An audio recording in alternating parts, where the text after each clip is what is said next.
Qa është puna e këtyne dronëve? Po, ne kemi tentuar ta sqarojmë më herët, so për njoftim të opinionit publik, ne gjatë muajit tetor të vitit të kaluar, së bashku me Udhën Ekonomike Amerikane dhe Ambasadën e Shteteve të Bashkuara, kemi organizuar një aktivitet të vlerësimit të inovatorëve të mundshëm në Kosovë, të inovatorëve të dronëve, por të inovatorëve të dronëve me helika, pra jo të dronëve me krah, edhe skifter këni është dron me krah. Gjatë atij vlerësimi mes kompanive, mes inovatorëve, ka qenë edhe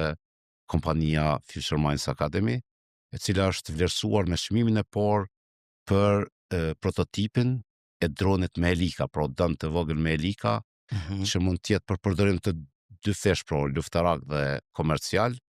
Mirë po, nuk kemi bërë në asnjë rast asnjë vlerësim të një droni të quajtur skifter këni. Pra, ne si Ministri e Mbrojtjes nuk kemi asnjë përfshirje as në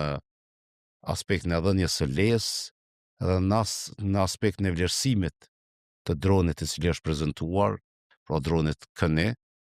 Ne e kemi bërë, thash më herët, një vlerësim për këta dronë të vegjël me ekspertët tonë, dhe ne inkurajojmë gjithë ata që synojnë që të prodhojnë dronë në të ardhmen, që të komunikojnë dhe bashkëndojnë me Ministrinë e Mbrojtjes, në mënyrë që të shikojmë mundësi se si duhet të adresojmë çështën e mbështetjes së tyre